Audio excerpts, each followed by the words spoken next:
Magandang hapon po sa atin lahat mga kapatid. May gagawin na naman tayo. Isang Bluetooth to na speaker mga bro. Magandang Bluetooth speaker. Ang brand nito ay Xenon.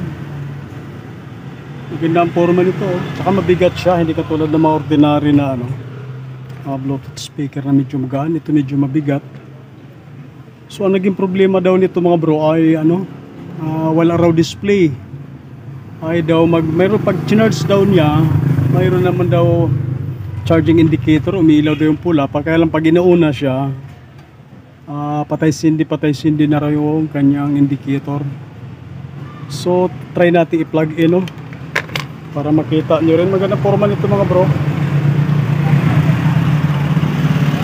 So ito yung charger nya, 9 volts ang supply nito mga bro. Yan naka-indicate.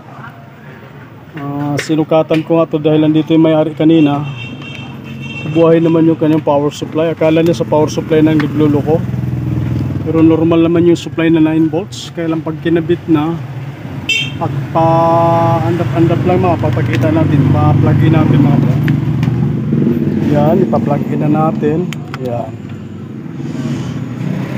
Ayan, naka-on na yan mga bro. Ganyan ang problema niya pag i-off natin yung power, steady yung kanyang charging indicator, pula. Sinubukan ng araw niya i-charge to halos ilang oras daw, wala pa rin, hindi pa rin nagka-display. Dapat kasi pag on mo rito, mayroon na siyang display dito. So try natin i-on. Tingnan natin yung indicator. Yung indicator niya, pag i-on natin, yan na siya, patay sindi. Para may kumukontra. Dapat yan, pag walang sira, pag on mode, magkaroon ng display ka agad dito. Tsaka hindi yan off and on yung kanyang power indicator and charging indicator. So yan ang problema nito sa Xenon na Bluetooth speaker na to mga bro. So patayin muna natin. So buksan na lang natin, alamin natin kung kaya ba nating magawa ng paraan yung kanyang board. Kasi sinukatan ko yung supply niya na 9 volts, normal naman. Parang may kumukontra pag i-on mo na siya, kaya papatay sindi siya. May kumukontra. So bubuksan na lang natin mga bro para magkaalaman. Huwag ko nga ulit. Nice bagay, sinubukan ng araw niya i-charge to na matagal, wala pa rin. So buksan na lang natin para malaman natin kung anong dahilan, kung bakit siya nagkaganyan. Maring nasubraan to sa gamit mga bro. Pag ganito kasi dito pwede gamitin ng maghapon na walang pahinga. Yung mga Bluetooth speaker, hindi advisable na maghapon siya na gamitin na walang pahinga. Kaya lang pahinga din pag may time. Kasi para hindi talaga ito pang heavy duty ng mga speaker, yung mga Bluetooth speaker na to. Unang-una wala siyang blower sa ilalim. Subuksan na lang natin mga bro So mahaba na naman yung pangunang hataw natin. Tingnan natin kung magawa natin ang paraan ito. I-ayos lang natin yung camera, steady lang natin.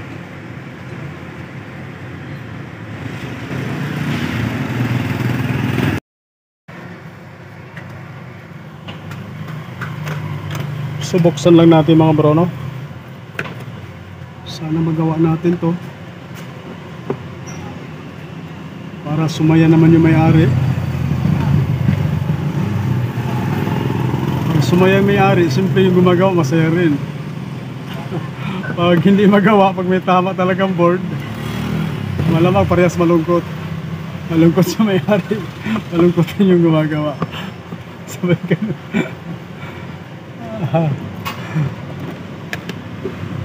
Yun, nabuksan na natin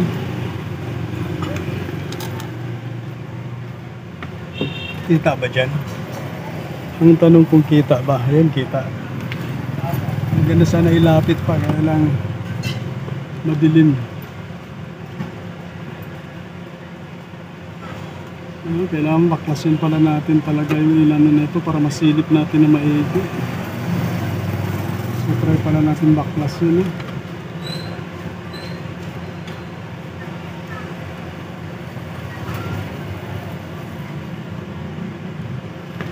So try natin ikabit yung kanyang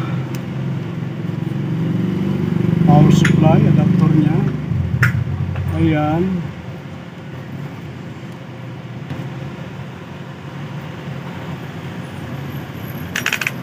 Sukatan natin yung voltahe habang di pa natin i-on. Dapat may 9 volts tayo masusukat dito. Kaya lang hindi gaano makita mga bro, no?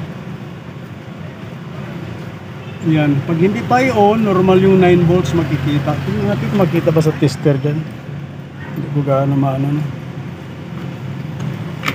Yan, slide ko lang ng konti. Yan, para makita nyo rin mga bro. Hindi pa naka-on, normal yung 9 volts. Ginamit lang natin analog mga bro. Kunin ko yung digital. Mas maganda yung digital talaga. Ayan.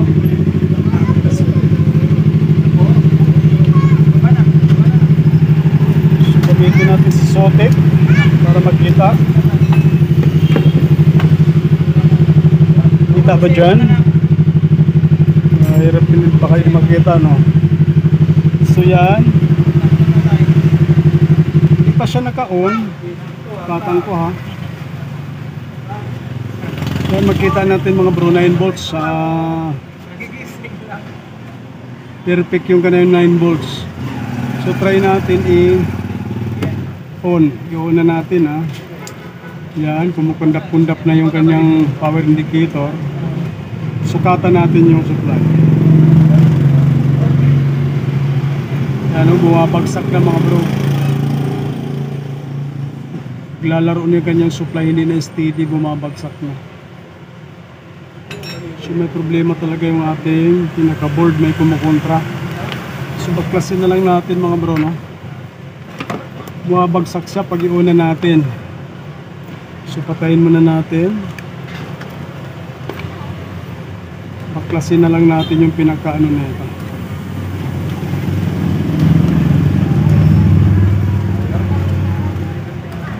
Nabunot na ito. Ano na natin ito po.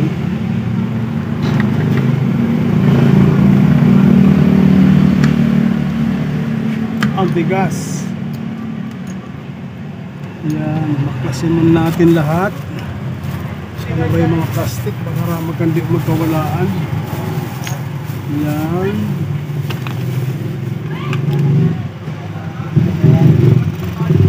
Mabunod natin na maigi. Makita natin yung pinaka-board. Masilip natin na maayos.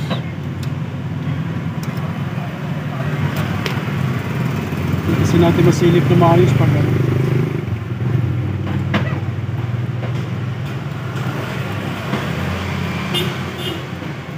Baklasin. Shout out pala mga bro sa ating lahat dyan, sa ating mga minamahal ng mga subscriber dyan, mga datihan man o mga baguhan. Shout out sa inyo lahat mga bro. Sana nasa mabuting kalagayan kayong lahat. Lisin lang natin. At maraming salamat pala mga bro sa inyong palaging suporta. Tingnan ko nga, baka tumigil na naman. Salita ako ng salita, baka tumigil na naman bigla yung aking cellphone.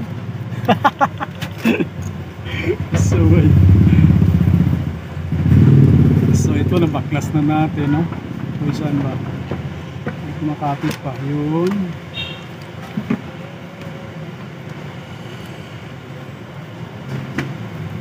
Yan, maganda kung tinanggal talaga natin para makita natin na maigi. So tanggalin pala muna natin yung battery mamaya. Yung battery, check natin kung bakit ay kumukontra.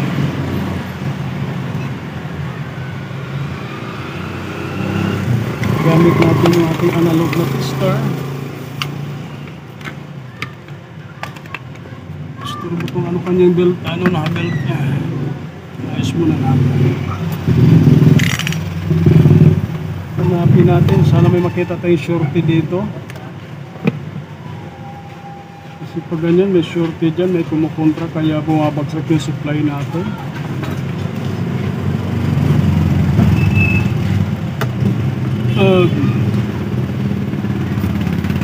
Baybayin natin simula dito sa input ng kanyang supply.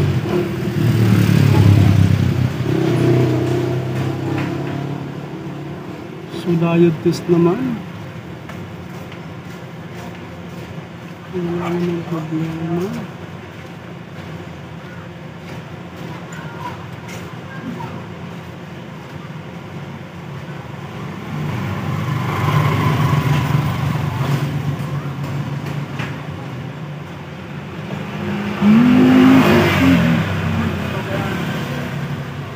Kailangan baybayin natin ang todo to kung saan siya nagkaroon ng shortcut.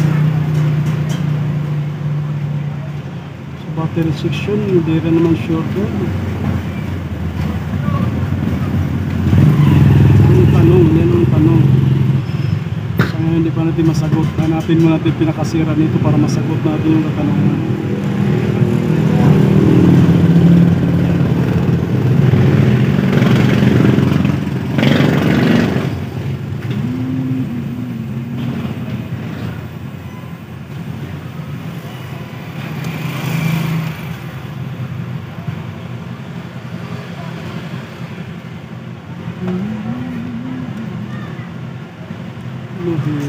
Maliliit. Medyo mahirap gawin ito mga bro, maliliit. Medyo madali pang halugugin itong malalaking ampere, mga Sakura at saka mga Consort, kaysa dito maliliit na.